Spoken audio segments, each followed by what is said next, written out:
Hello and welcome to the Bold Strokes Books April Bookathon. You have successfully made it to the end of the first half day, so we thank you for joining us.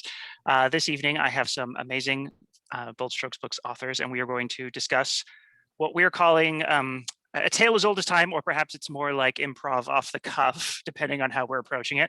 We have people who are here to plot or not to plot. It's a deep dive and discussion among our wonderful authors about a very heated debate between those who plot and those who pants. I suppose I should define the terms very quickly, but plotters are those people that you see in most of the movies where writers are represented who have those flow charts all along the walls with strings and character notes, and they have journals full of research and meticulous information. And then there are pantsers who you don't really see very much on television representations or movie representations of authors who are like me, who live in a pile of rolled up pieces of paper. So in keeping with the theme, I'm going to introduce our wonderful authors one by one and ask them to quickly let us know where they fall on the plotter versus pantser scale, and there is a middle ground. And then we will dive into our questions. Erin Dutton resides near Nashville, Tennessee with her wife. They enjoy traveling with their much doted on dog.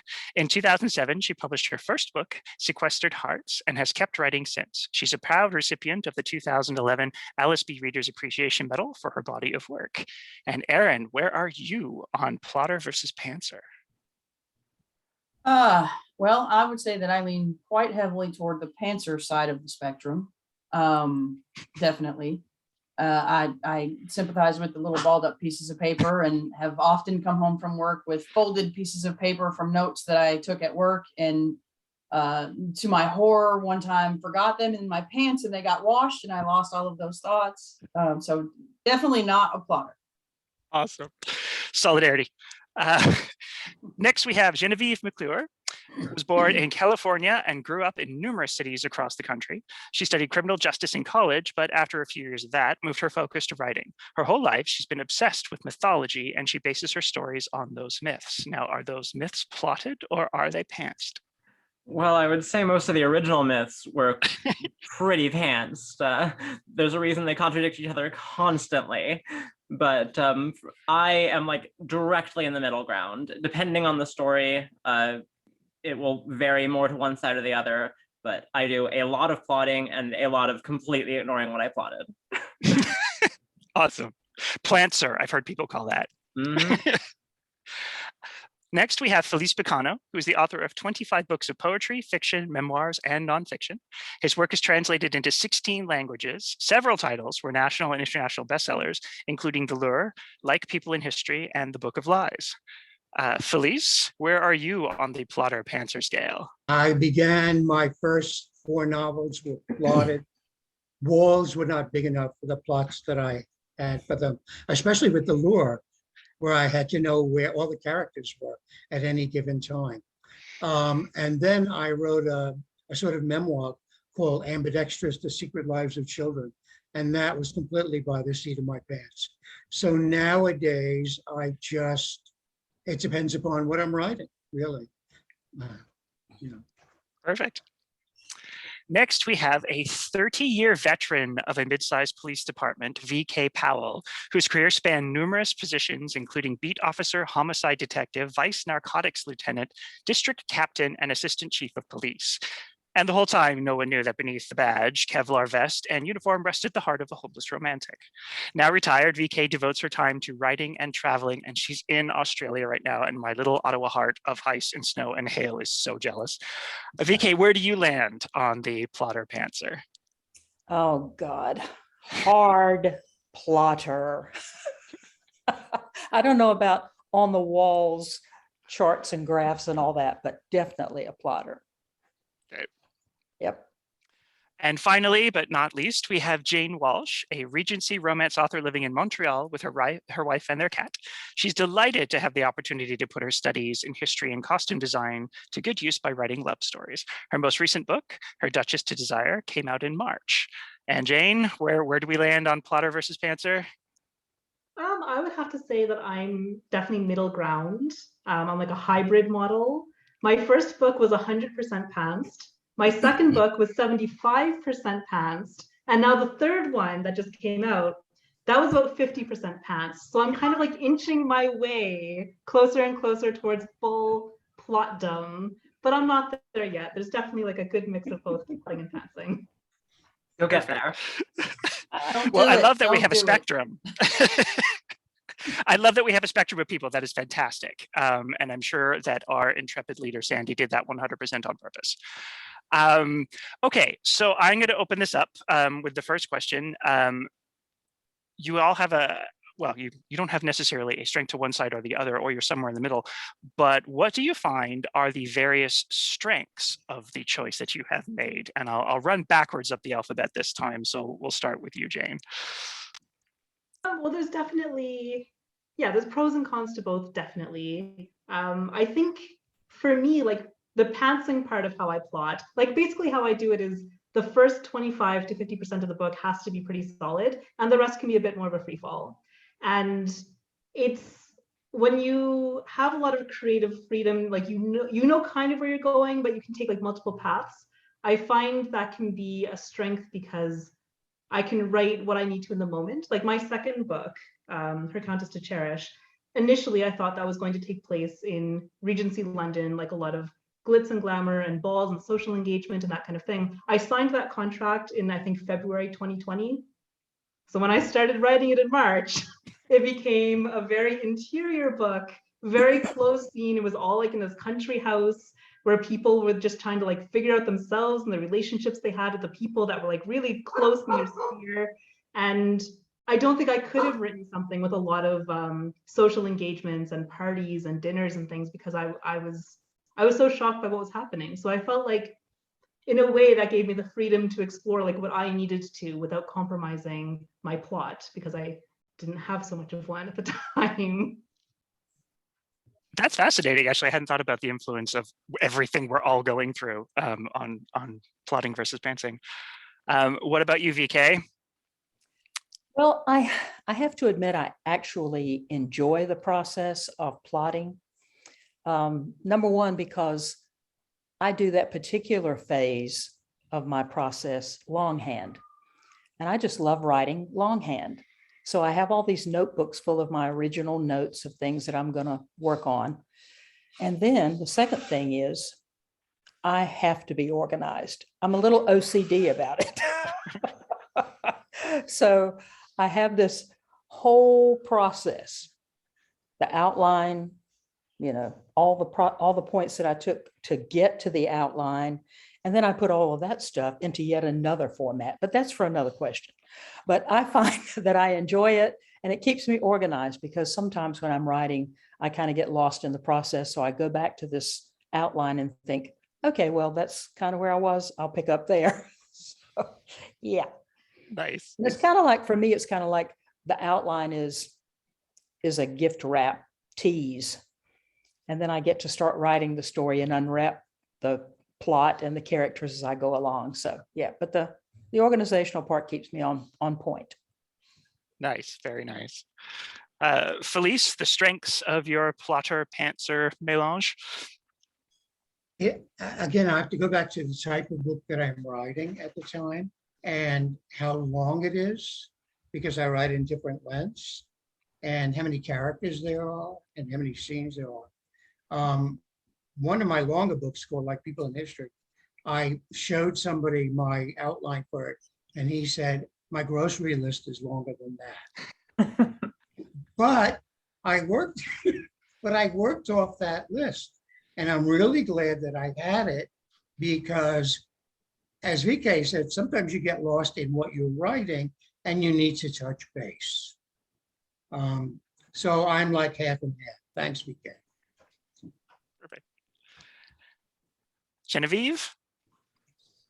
I think so what I largely do is completely pants the beginning and then plot out from there. So I think that lets me have a very organic introduction to the character and the stories while still keeping a lot of the more, well, beneficial aspects of plotting where you know exactly what all you need to lead into from there on. Nice. I'm actually going to add a new question to the list now, and I'll warn you all ahead of time about whether or not you write in order, because that question just reminded me. Do you write your stories chronologically or not if you're saying that you pants the beginning? But we'll get to that later, and now I've warned you it's coming. Well, I'm glad I can help. And Erin, your pantser, what are the strengths? You know, I've actually never particularly thought that there were strengths to being a pantser. It's just how I thought it had to be done. For me, honestly, I mean, I know where my characters are starting, and obviously since I write romance, I know where they're going to end up, but all the rest in between is it's just open. So maybe that is a strength, is that I have that kind of creative freedom. I'm going to steal from Jane and use that to justify my pantsing from now on. Nice. All right. Well, I'm going to flip the question now, and I'll flip the order as well. What about being a plotter or a pantser, or your particular approach, do you think makes the process harder for you? Because we all like to talk about what really works for us in writing, and I think sometimes authors forget not to be human beings in public and explain that sometimes things are actually quite hard. So starting with you, Erin, are there anything that you think that this actually doesn't necessarily make your job easier? Yeah, definitely. The middle is very hard if you're not a plotter, to me anyway, because it tends to be the place where I think a lot of authors, I don't know if lose steam is the right word, but you kind of start questioning, everything about the book that you've written so far. And so if you have that, I would assume if you have that plot to go back to, that outline to go back to, like Felice said, you kind of touch base with where you were going. And without that, sometimes it's very hard in the middle third to really keep things moving and kind of keep going in the direction you need to go. Definitely. Genevieve? Well, obviously not. I'm perfect. But but if I was to make up a flaw, then I would have to actually say the exact opposite of what Erin said, where I find that plotting actually makes me lose steam a lot more when I do, which some stories absolutely require it, but when I do those intricate scene by scene plotting out the rest of the book things, it kills my pace. And I just, because so much of what motivates me to write is often just finding out what's going to happen next. So if I know every minute detail, it, instead of writing like 10,000 words a day, it ends up a good bit lower.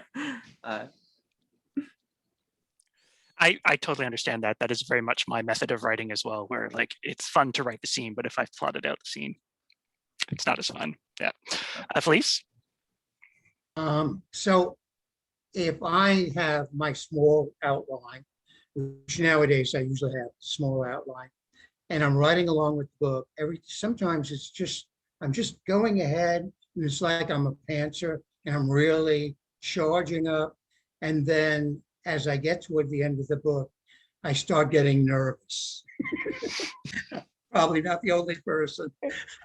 And I think, am I fulfilling what I set out to do? Number one, is it working? Number two, and where am I? And I'm one of these people who will refer to, the end, which I can barely make out from my scribbling, of my outline in panic sometime towards the end. And then I suddenly reach the end of the book and I realized that I reached it a week too soon. And so I don't know if my outlines really worked, or if they were just like hanging around, like a friend of yours who says, "Oh, it's okay, don't worry." I like that. You'll get there, maybe. Good luck, though. Yeah. VK? I think sometimes, well, all the time, plotting makes it harder for me because it's very time consuming. It adds additional layers to the writing process for me because I start with, well, first of all, a character. Well, an idea pops in my head, then a character, and then I think about the story. And then I have to do these whole huge character studies before I can even think about how to put them in this plot. So I do a character study, then I do what I call the foundation or the architecture of the story, where I lay all that out. Then I design the plot and all the structure that goes along with it and all these beats that I want in there. And then I get around to writing the story. So it's very time consuming. Wow. Yeah. Wow. That's- And Jane?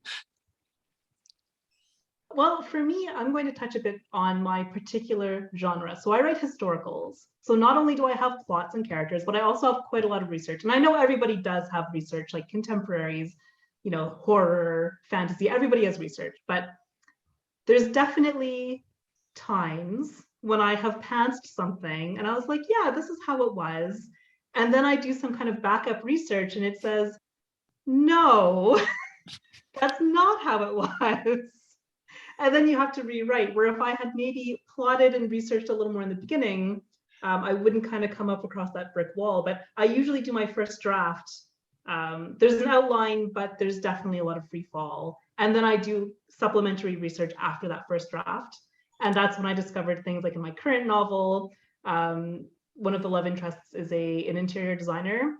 And guess which industry wasn't around yet in 1813 when I set my novel is interior design. It was architects who designed the kind of interiors of houses and furnished them. And so it definitely, I had to like do some finessing to kind of work it in there. And so sometimes you do hit a brick wall when you maybe don't plot enough in the beginning. I once She was got ahead of to, her time. yeah, I was gonna say, she's a breakout, yeah. Yes, she was very innovative. It's definitely kind of like where I went with it. There was a wonderful opportunity I had to speak with a very well-known mystery author who I will not name drop, who mentioned that she had to rewrite almost an entire book once because of when rat poison was invented. Oh no. Her entire plot hinged on rat poison and it wasn't invented yet. Yeah. Oh, that's miserable. Yeah. I've never been quite that bad in my manuscripts. Knock wood, not yet. All right, so I, you know what, VK's already brought this up a couple of times, so I'm going to start with her here. What are your plotting or pantsing? What are your tools? Like, what does it look like when you are doing this? Are there, like, even if we're talking just basics down, pens, pencils, software, whatever you've got that keeps you on track with your method of writing? And we'll start with VK. Well, as I said, I write out in longhand the basic ideas to start with, do that first, get all my character studies in order, blah, blah, blah. I have these huge notebooks everywhere. But when I start organizing everything, I'm always looking for a better way to do it. After each book, I think, okay, is there a better way I can organize the next story? A, so it doesn't take so long, and B, so it gets everything I want in there, and C, so people can understand it after I write it. So, but, you know, I begin with like I said, character studies, then a conflict grid, and then I have a goal motivation conflict map, and then I outline everything. I sometimes use the hero's journey, sometimes a three-step arc, sometimes 20-chapter outline, all the romance and intrigue, you know, points that you need to hit. And then I use something called a superstructure to bring it all together. And by the time I finish, I feel like my head's going to go. Wow. Those are tools. I will point out that someone in the audience has pointed out that it was well worth the effort. Your books are great. So just so Thank you know, you. if you're feeling like Thank it's you very overwhelming, much. you have people telling you it's fabulous. That's always helpful to hear that. Thank you very much. What about you, Felice? My tools vary a lot, but one of my most important tools lately has been what Jane was talking about, which is research. And what research can do. I'm actually, even though I'm very, I have a lot of books out and I do a lot of writing, I'm actually very lazy. So I wait until the last possible moment to write something, right? So, and then I have to write it, and that speeds me along. So that's the way I go.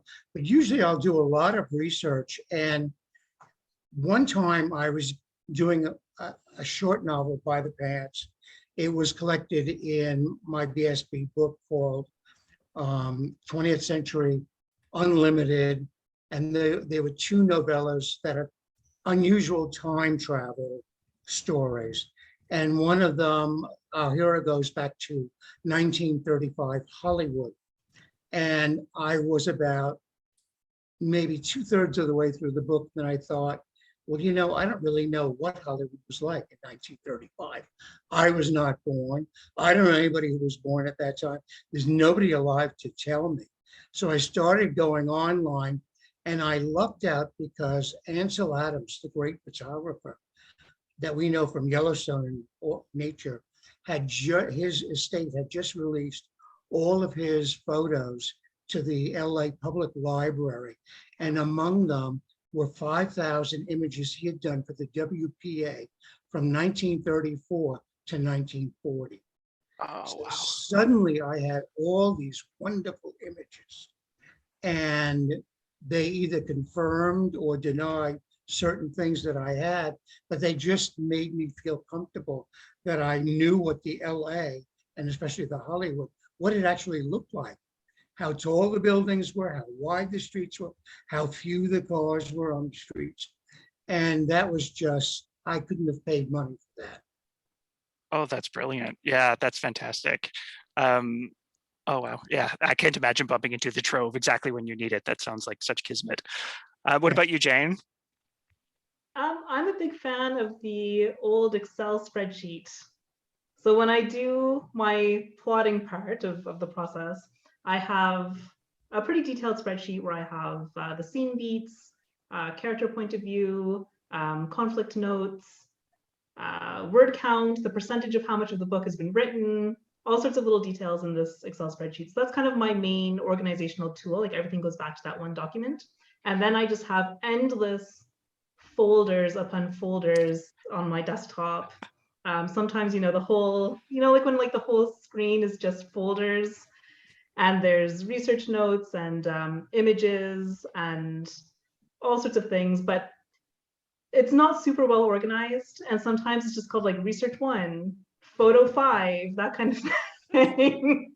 So it's not as detailed as I would like, but I mean, on the other hand, you get to just click around and go, oh yeah, like that, I forgot about that photo, or like I forgot about like that part of the process. Like that's great. So it's a little like journey of discovery. So it's basically Word documents, Excel spreadsheets, and image files that I kind of go by. Nice, nice. I love your file system because it makes me feel very good about mine. It's the same. How about you, Erin? Tips, tricks, tools? I mean, that's the good part about pantsing, right? There aren't really that many tools. But when I start off, I start taking notes on each of at least the 2 main protagonists, and maybe, just kind of get a feel for physically how they look and also some of their characteristics and things like that. So I have notes on that. And then I like to longhand scenes, and they may or may not make it into the book. I just get an idea or a scene in my head, I'll just jot it down just enough so that it stays, and I don't have to, I don't have to focus on it, but I don't lose it for when I want to go back to it. And I mean, I tried, honestly, I tried to, like, Carson Tate is my hero, and I thought I'll get Scrivener and I'll be more organized, and that didn't last very long. So I kind of went back to what works. Yep, I love that. I think Carson's word count, was that when she was doing her word counts every day and she would tell everybody where she was doing on her word counts? Yeah, that was very motivating for some people and almost crushing for others, definitely. How about you, Genevieve? Well, the last part, Erin gave it away. I use Scrivener. I just have all the notes for each scene laid out on their note cards, use the character stuff to plan all of that out. Like it's pretty useful for that. I'm actually going to bring up that chronological question now because I feel like that ties into it perfectly if you do use Scrivener. And so I'll bounce it right back to you, Genevieve. Do you write out of order, or do you write in order? And does Scrivener help with that? I write in order, so Scrivener really doesn't matter for that. Like I have very rarely written like one scene early because I knew that I wanted to do a specific thing and wanted to make sure I didn't forget it. But like that's generally not even a full scene. It's like one conversation. And beyond that, it's just I write what happens, then I write what happens next. And I will generally have an outline for later stuff, but it needs to happen in order for me, or else the reactions don't feel as natural from the characters. And that's really important for how storytelling works for me. Brilliant, brilliant. How about you, Jane? Are you an in order writer? Absolutely not. Nope.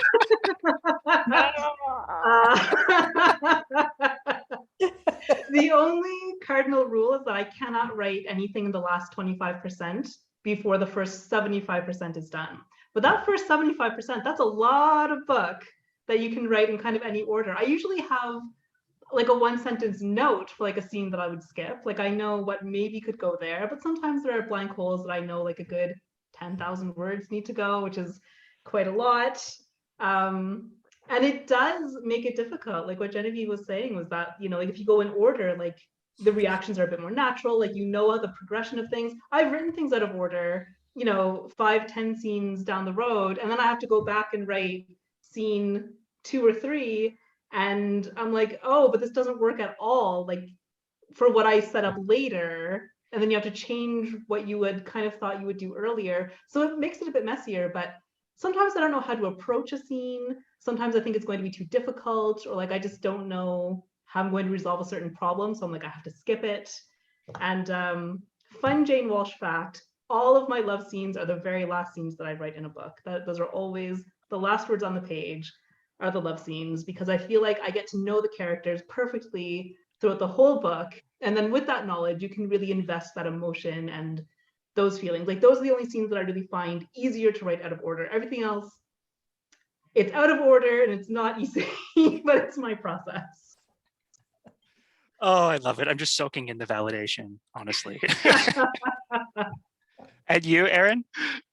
Yeah, the only difference really is that I have absolutely no cardinal rules. I can write the last scene in the book at the very beginning. It may not stay the last scene, or it may not stay even the way it was, but I get a lot of inspiration on my drive home, actually. A lot of times I'll have a playlist set up that's sort of the mood I'm searching for in that book.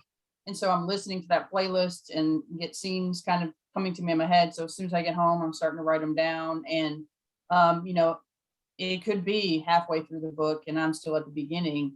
But once I get there, if I have to rewrite that scene, yeah, it's more work. But, you know, at least I have the kind of the bones of it. And sometimes the scene actually just goes away because it doesn't work anymore for where I worked up to. And I find that's one of the things that really helps me in the middle third, is to be able to say, okay, I really don't know what's going here, but I know what's happening here. So let me write that. And that'll just kind of get things flowing and get my mind in the right space. And I agree with what Jane said about the I'm going to say sex scenes. You have to be in the right headspace to write that. And if I'm not there, but I want to write, then I'll write something else. And it's not unusual for me to put insert sex scene here right in the middle of my manuscript and just keep going. Have you ever handed one in and forgotten to remove one of those? I have not yet. Not Okay. yet. I get notes from my editor, Jerry, sometimes, and one of my favorite notes from him is just, you wrote this out of order, didn't you? So that's why I'm asking the question. How about you, VK? I imagine you don't, but I have to ask anyway. I started to say, everything that you've heard so far, what do you think? That would be a no. I can hear Rad being proud in the background. Like I can physically feel her being proud. Sometimes I really wish I could. I really admire people who are pantsers, who can just sit down and start writing and it flows and it's all good and well and beautiful in the world. And I look at this outline and I start writing this. Like I said, I have bullets. I mean, it's not like a whole story written out in an outline. It's just key points that tweak me that this is what needs to come next. And then when I start doing that, I hate to admit this on a plotters, pantsers panel. However, sometimes when I start writing, I'm doing well with the outline for the first 2 or 3 chapters. And then all of a sudden these characters are like, whoa, whoa. And then they go off on this tangent. So I'm like, okay, fine. That's the way you feel about it. And I'll let them have their say and they'll get going and blah, blah, blah. And then I can eventually get back to points on the outline. So yeah, I do write in order, however. That's so interesting. I always thought that writing out of order was more of a plotter thing, whereas writing in order was more of a pantser thing. And our panel seems to be saying the opposite. I can tell you that every writing class or panel I've taken with Radcliffe, as soon as I admit that I write out of order, she just sort of crumples visibly. Yep, it's that organized thing. Yeah. Actually, something that Felice mentioned earlier, I want to run back to that now. And also I'll ask you first, Felice. Your approach is, it sounds like in your case especially, your approach, you've said, changes depending on the genre you're writing or the format or even in the length. Do you have patterns within that, or is it just by project by project?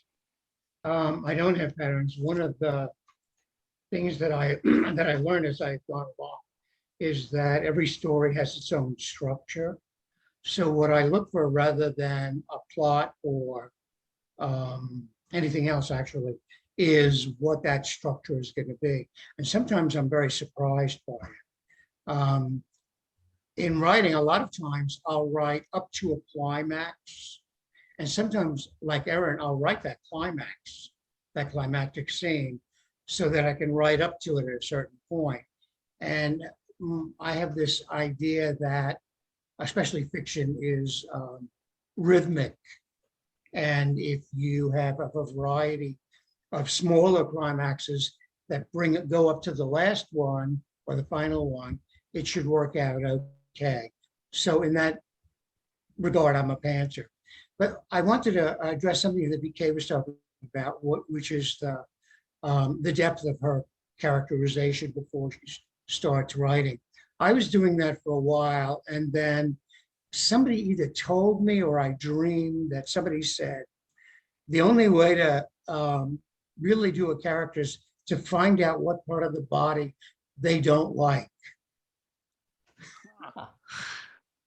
Oh, I like that. Once I did that, I had an insight into my characters that I'd never had before, because it told me the way they walked, the way they moved, what they avoid, if it was their voice, what they avoided, and what they hid, and what they were proud of. Also, what they liked is what they were proud of. And I found that very useful.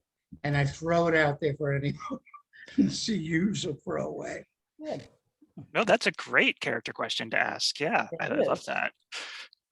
How about you, Erin? Do you cross genres or formats very often? And if so, does it change how you approach? Not necessarily genres. I've pretty much mostly written romance, first responders or different settings. Yes, genres, no, but I will say, as far as length, I've written a couple of novellas, and I do find that I tend to write those more in order, and it's probably just the shorter format, and they're really needing to be like a more tight writing and tight timeline to it. So those I write in order. Novels, it's, obviously the last several passes is definitely start to finish, so that you can make sure that everything flows, and checking your points to make sure that your timeline fits and there's not like some huge gap where, it's not possible for that much time to have passed or whatever. But really, it's the only difference is in the length of the work. Right. How about you, Genevieve?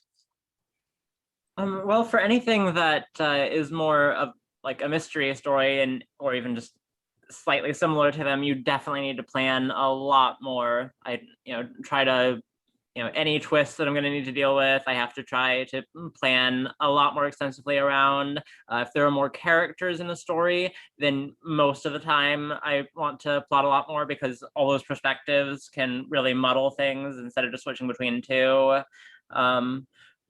But for more just fun romance stuff, you can really just pants it the whole way most of the time.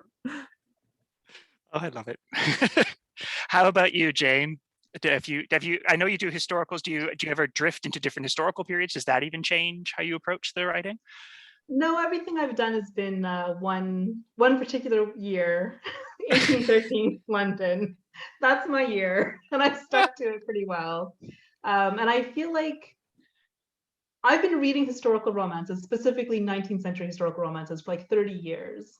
And I've only been writing professionally for like 2 or 3 years, but that depth of readership, I feel like, has allowed me to do some pantsing work that maybe I wouldn't otherwise be able to do, like in other time periods or other genres. And I do sometimes think of writing like medieval historicals. Like I think those are really interesting, but it's the plotting and the research that is daunting to me, because I feel like it's starting from scratch. Like I've certainly read a number of those novels, but not nearly as many as like 19th century.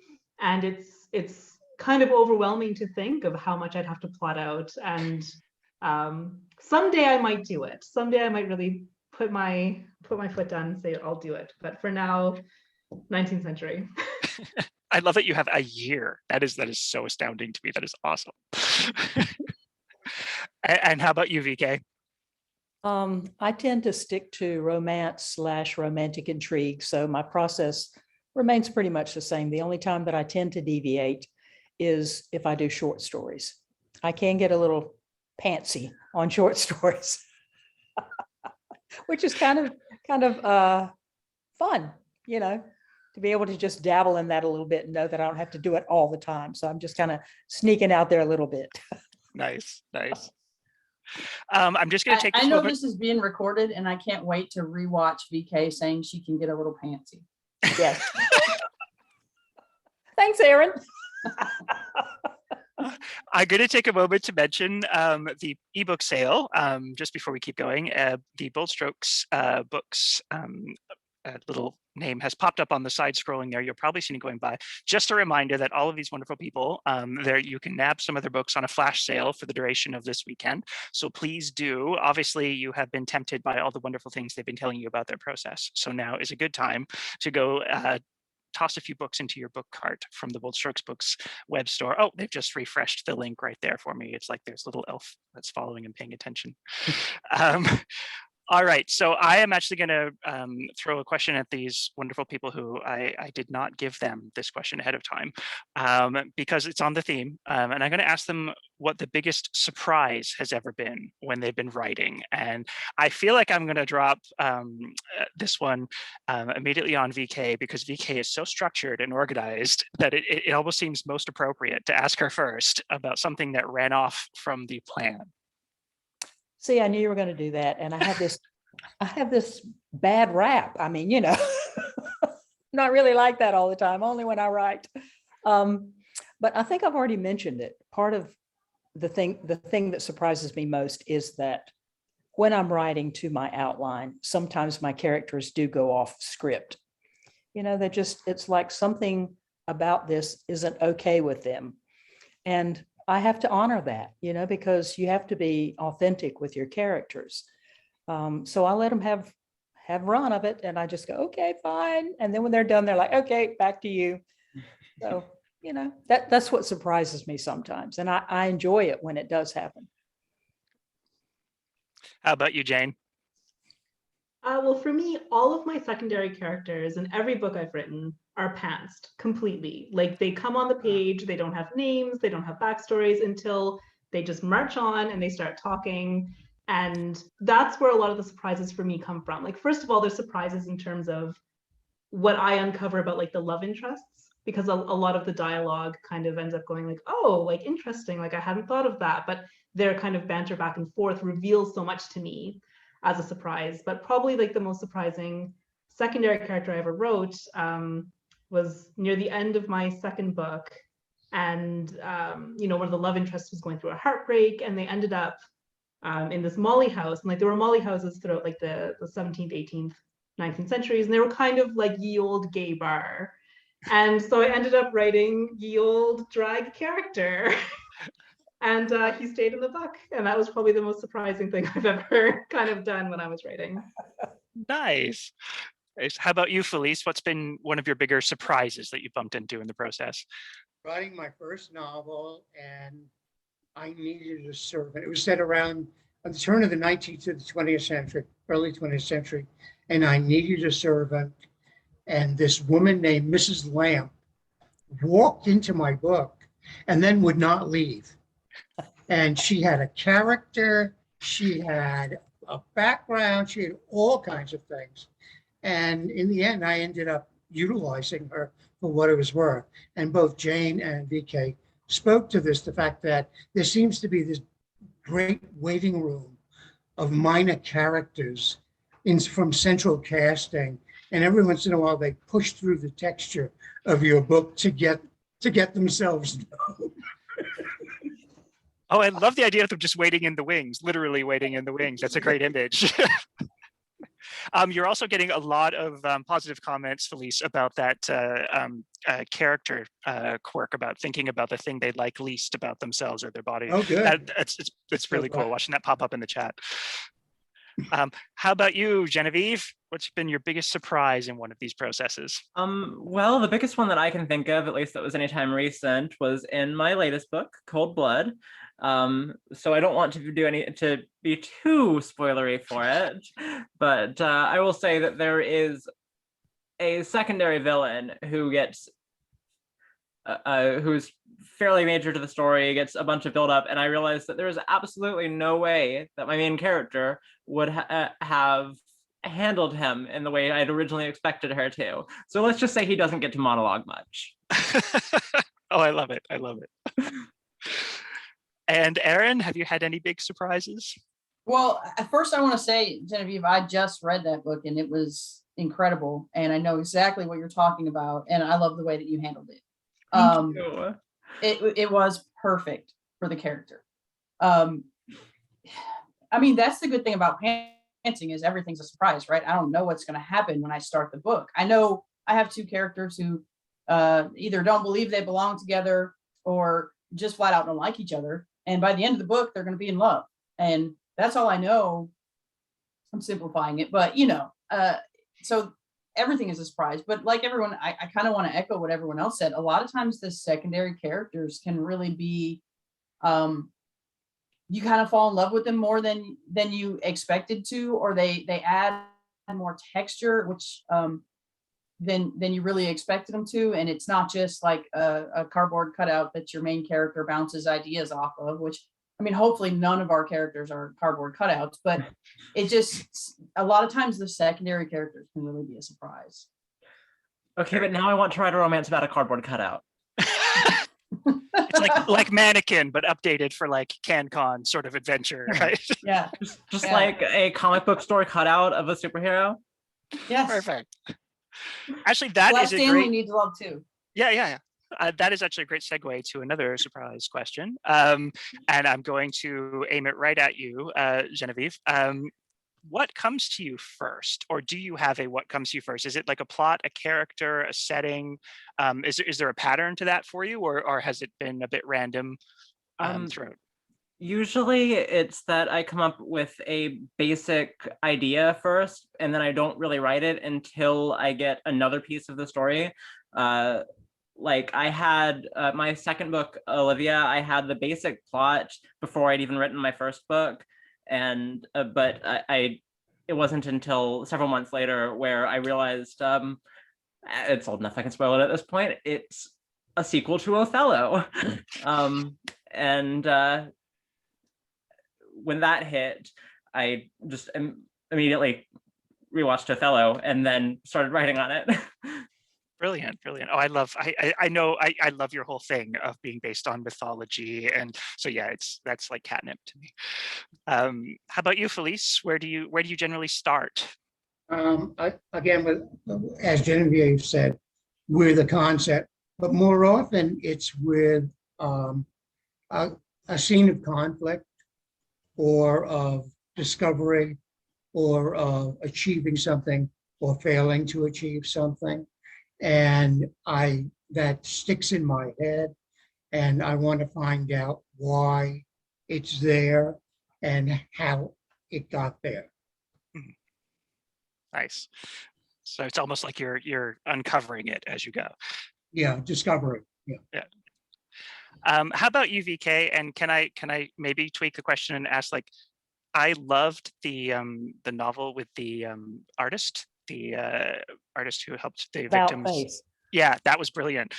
Where did the idea for that one come from? Can I be that specific rather than making you Sure, try? yeah, sure. They all come from, pretty much the same process in my crazy head. That one was called About Face, and it was a forensic anthropologist.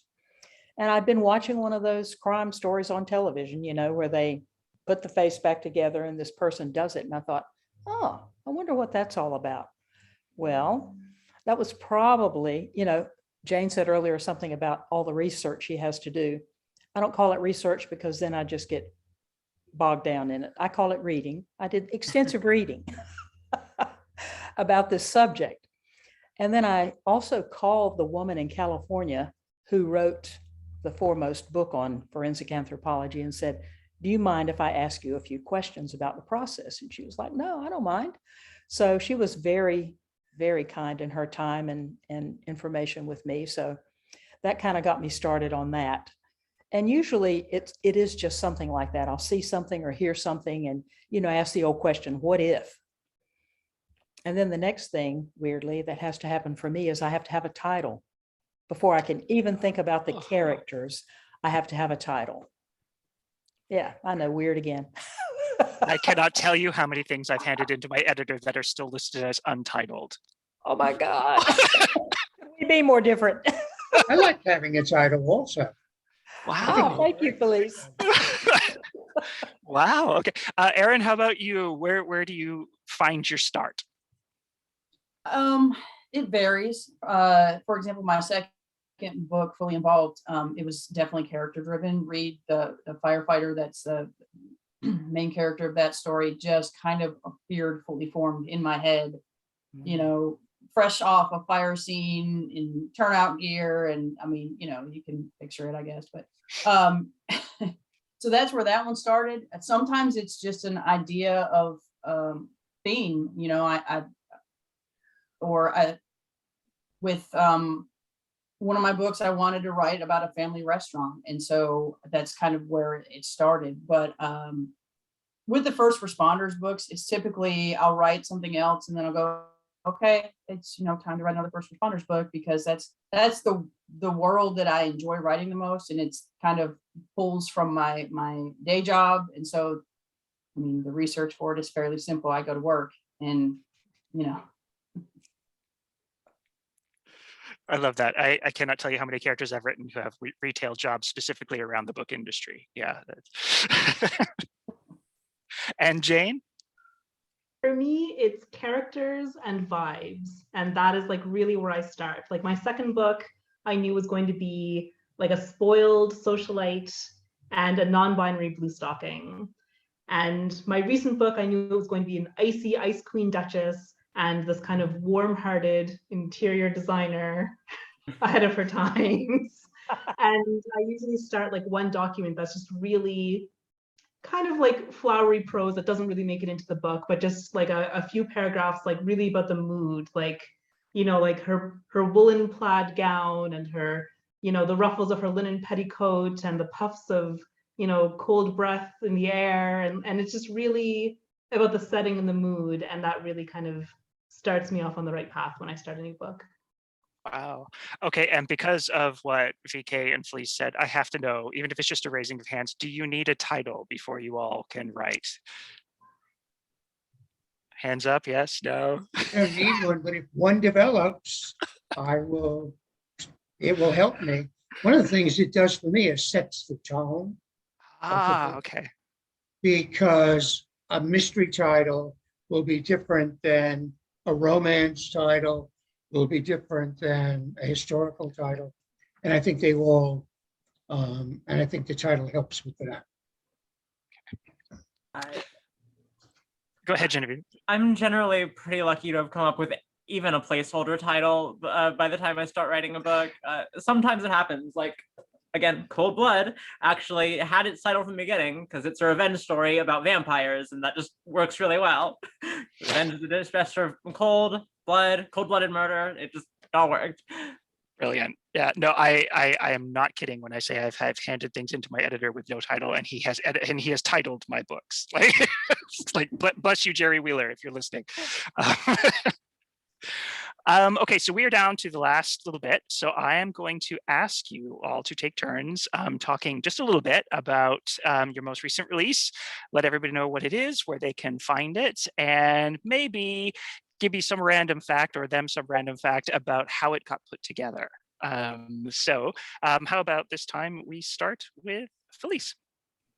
My new book is called Pursued, Lillian's Story. It's the second part of a Victorian novel I wrote. And by the way, I wrote both books together. And the first one was called Pursuit, a Victorian Entertainment. And the first novel was about a young man who is working for the Lord Exchequer of England. And working for him, he goes in pursuit of the Exchequer's wife who was vanished. And the second part, Pursued, Lillian is the woman who was vanished, and she's telling her story in letters to her recently married daughter-in-law. Nice. VK? My most recent work is called Deadly Secrets, and it came out in February.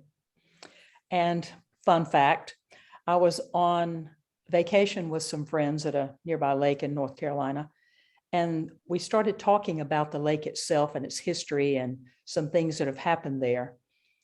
And this idea popped in my head because it's very much known in that area that the lake has some contamination that came from a nearby aluminum production factory. So I thought, okay. So I ended up with Rafe Silva, who is an ex-Army Delta Force officer, and Janet Elliott, who is a corporate whistleblower for this aluminum production company. So there you go. Nice, nice.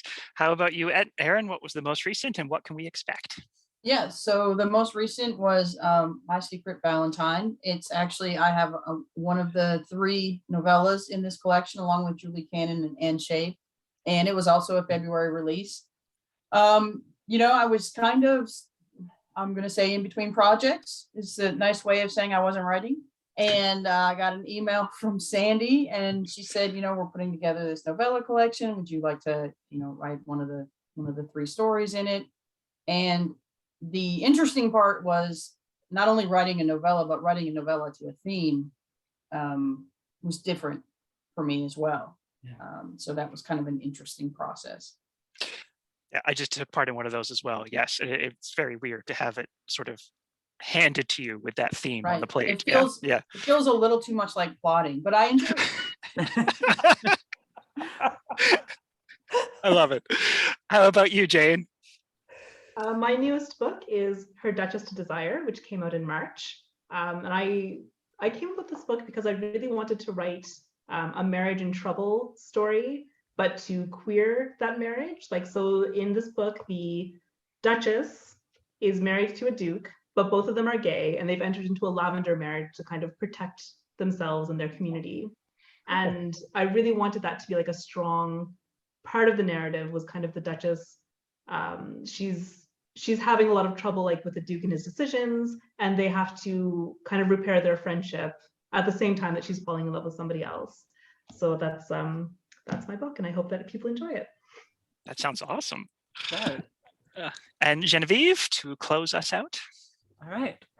My latest book is, again, Cold Blood. It is a neo-Western vampiric revenge story about a woman whose wife and son were killed by a vampire American soldier in the war in Iraq, and she really wants him dead, really, really bad.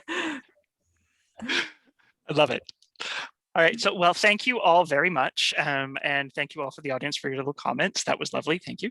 I truly appreciate getting into all of your heads and seeing how, once again, I love any discussion about writing, because so often what comes across is there is no one way to write. And so often if you look up writing advice, people make very unilateral statements of this is what you must do. And I love every example sitting here in front of me that's saying, no, you have to do what works for you. So thank you very much, everyone. Thank you. Thank you. Thank you. Thank Thank you. you, Nate. Good night, everyone. Good night.